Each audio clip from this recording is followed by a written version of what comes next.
What is up, y'all? Bacon here. It's another cold and gray day here in Germany, but what'll warm me up more than some bacon and bourbon time? We've finally been getting some of that decent snow unlike last year, which meant the ski season sucked even before COVID hit, so now it's just kind of a tease.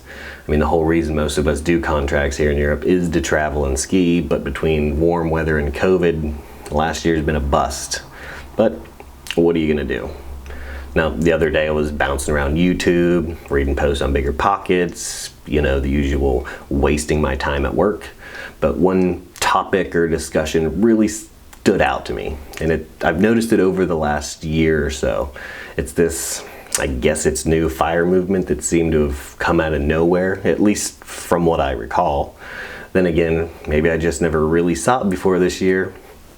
I've seen financial freedom. I know about financial freedom and financial independence. They've been around for years, but sometimes I'm not very attentive, especially if it doesn't have to do with my immediate financial decisions.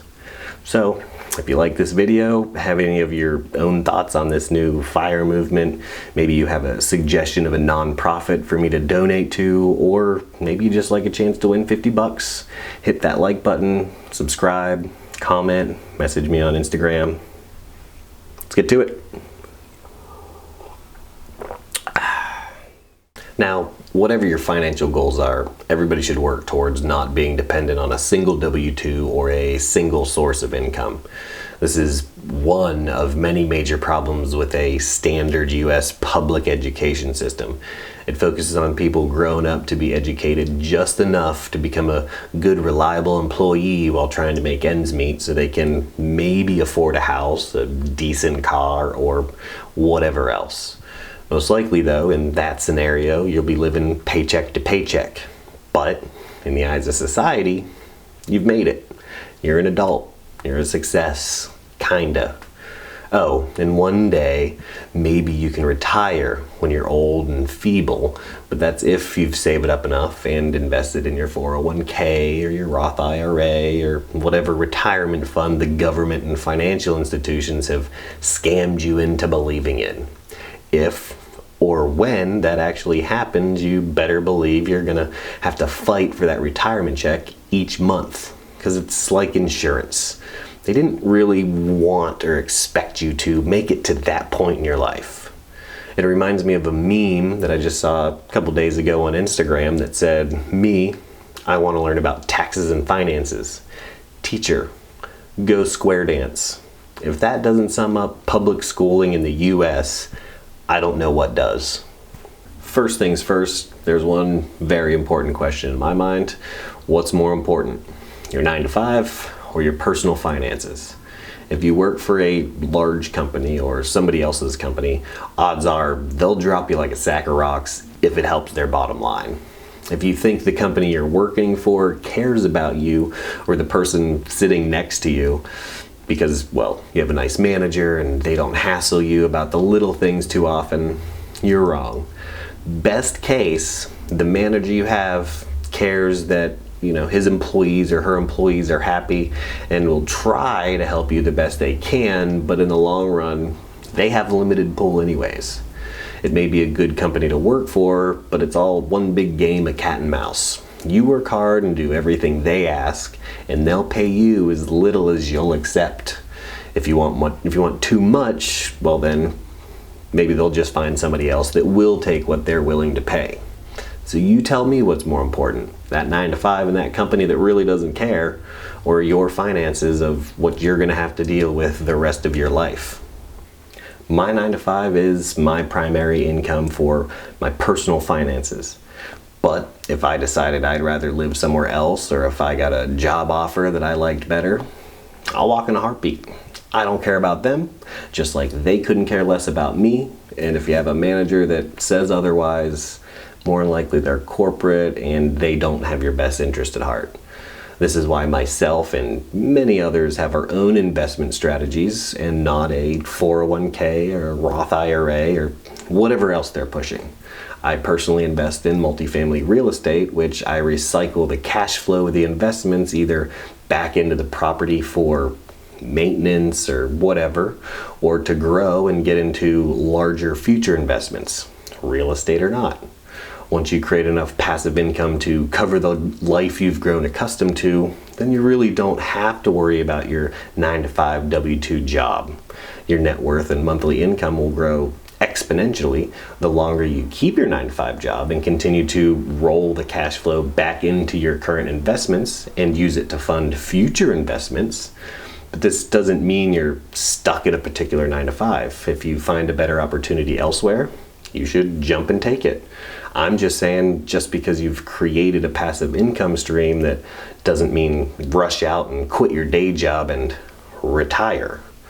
Personally, I don't need or want to receive those small monthly returns like a $300 or $400. I make enough in my day job. So until you no longer need a 9-to-5 because of your investments, it's a smart play to just keep rolling that money back into the investment. But you should also never be too loyal to someone, or especially some company that has no real loyalty to you.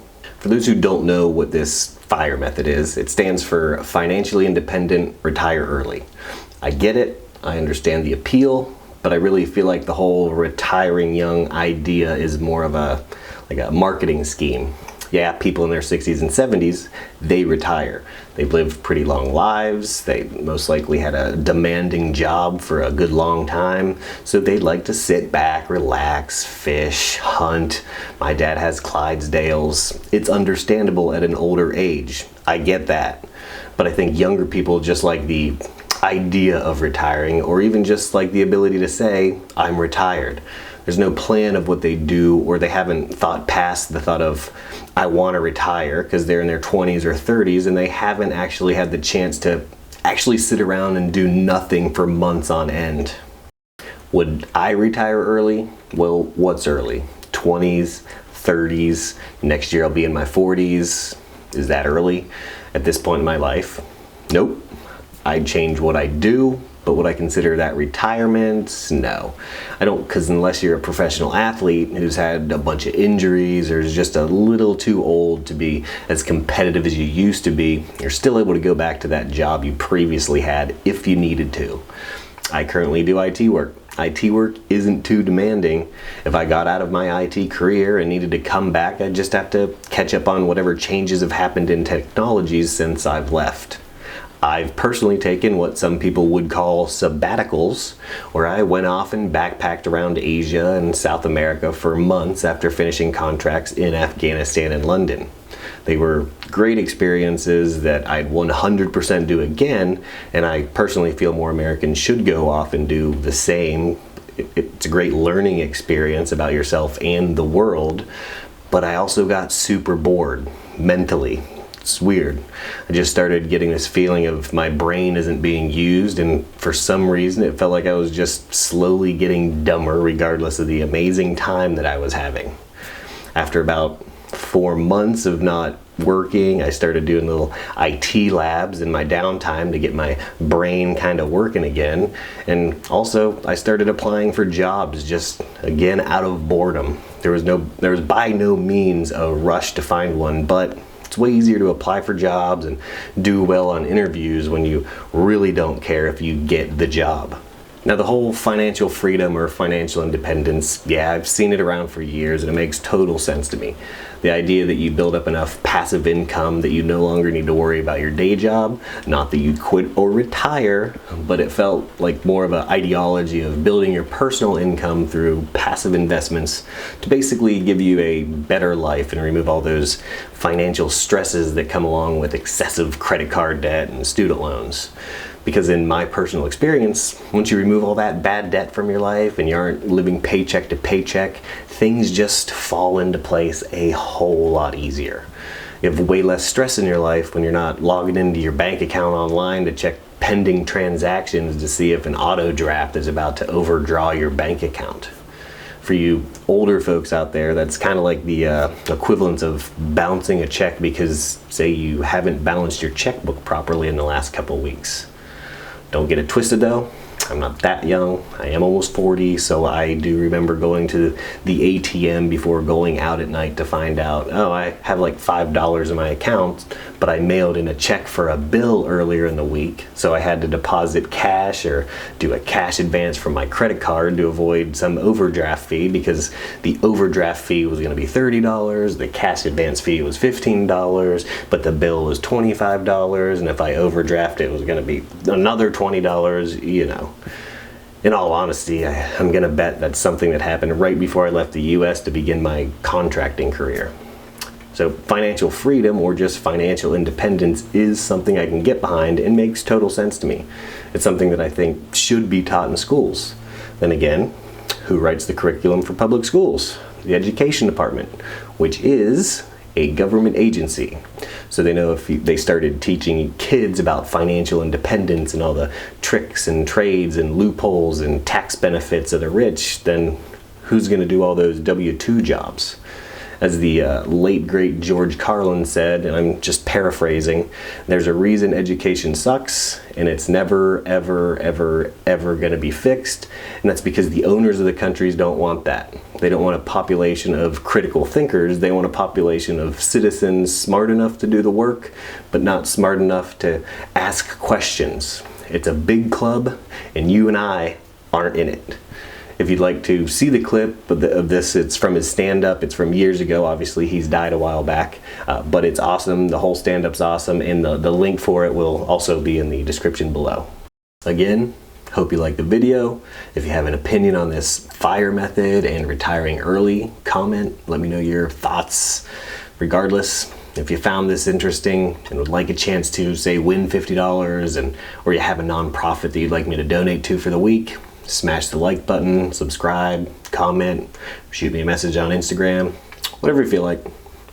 Cheers.